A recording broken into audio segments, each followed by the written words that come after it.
Sebelum dibersihkan dan ini sesudah kita bersihkan bunga-bunga esnya dari evaporator ya, kita buka keadaannya sudah bersih. Tidak saya bagikan ya cara membersihkan bunga-bunga esnya di bagian evaporator, dan evaporatornya sudah saya angkat.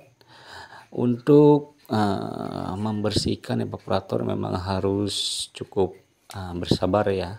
Dan di sini sudah saya siapkan alat pengganti, ataupun ini adalah yang rusak ya, bimetal dan sikring. Kita coba tarik ya, kita sudah lepas kedua komponen ini ya, bimetal dan sikringnya, yang harus teman-teman coba ganti. Dan jangan lupa di sini sudah saya ketahui kerusakan bukan di bimetal dan sikringnya ya. Nah, di sini teman-teman harus mencari ini apalah namanya. Kalau di kulkas ini adalah pemanas ataupun heater ya, sebagai pembuang bunga es ya. Ini adalah heater yang sudah keadaan putus dan pecah ya kacanya. Nah, inilah penyebab kerusakan kulkas 2 pintu yang tidak dingin ke bawah.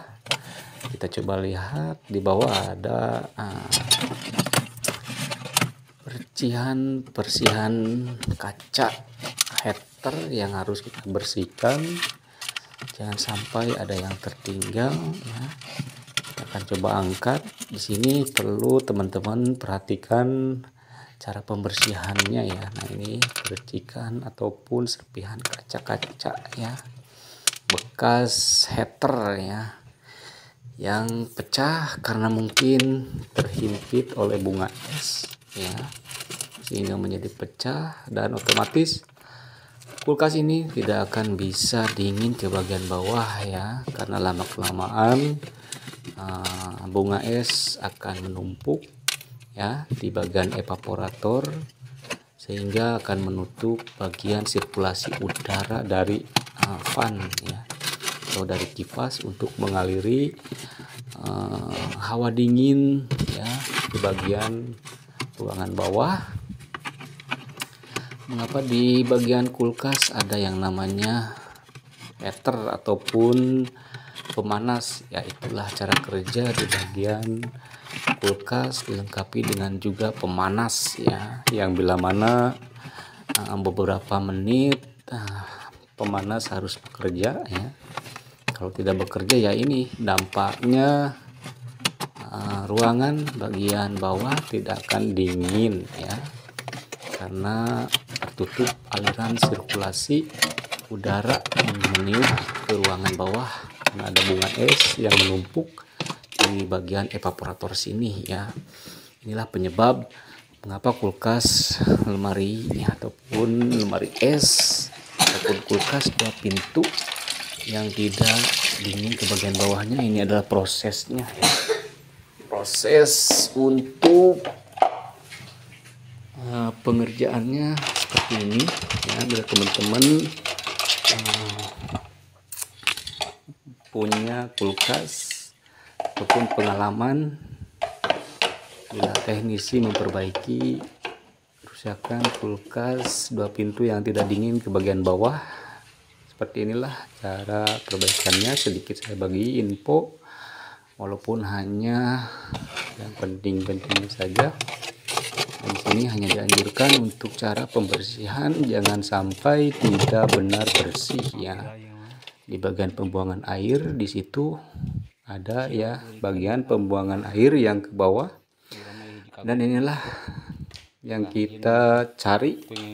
Komponen yang harus wajib kita cek adalah 3 buah komponen. Di situ ada sikring ya, juga bimetal beserta heater ya. Lalu kita akan coba bersihkan ataupun kita kuras ya, berulang kali kita coba bersihkan menggunakan air. Dan di sini saya masih meragukan ya, harus simak sampai selesai. Kenapa meragukan? Walaupun air terlihat kebuang ya ke bawah, tetapi saya meragukan ada sesuatu yang masuk ke bagian pembuangan sini, karena dirasa di sini kita coba untuk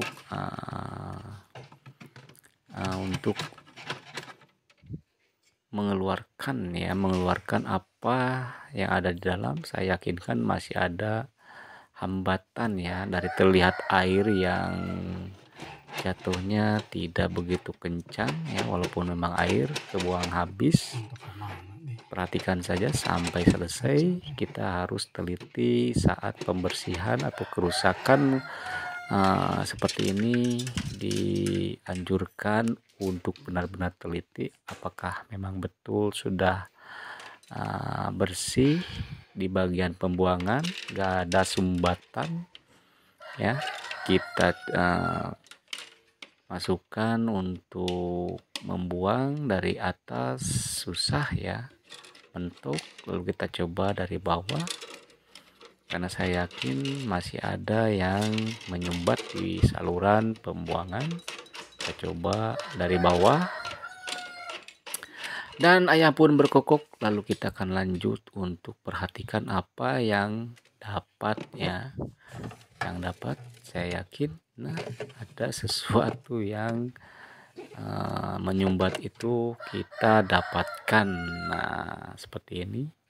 Kita harus benar-benar yakinkan bahwa saluran pembuangan air benar-benar tidak ada yang nyumbat, karena ini akan berdampak untuk berikutnya ya. Nanti lama-kelamaan ataupun tidak menunggu waktu bisa terulang ya. Nanti bila tersumbat